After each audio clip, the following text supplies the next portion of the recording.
কাঁধে উল্কি করিয়েছেন অক্ষয়, কিন্তু স্বামীর নাম শরীরে খোদাই করতে ঘোর আপত্তি টুইঙ্কেলের। কিন্তু কেন, সেটাই জানাবো আজ আপনাদের। অক্ষয় কুমার নিজের পরিবারের প্রতি ভালোবাসার প্রকাশ করতে শরীরে উল্কির মাধ্যমে তাদের নাম খোদাই করে রেখেছেন।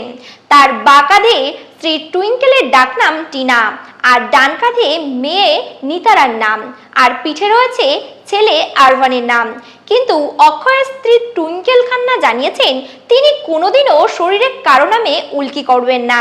সম্প্রতি কাজলের সঞ্চালনায় একটি অনুষ্ঠানে অতিথি হয়ে আসেন অক্ষয় ও টুইঙ্কেল। সেখানে উঠে আসে তাদের দাম্পত্য জীবনের নানা গল্প।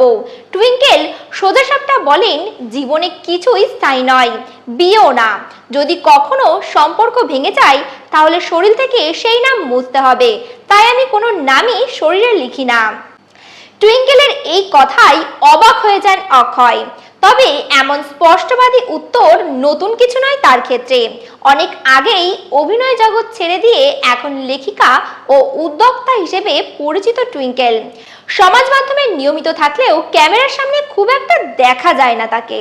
তার এই বাস্তববাদী চিন্তাভাবনা নিয়েই এবার আবারও শিরোনামে এলেন অক্ষয় পত্নী। দেখছিলেন cine plus, presenting by KB production house. নমস্কার।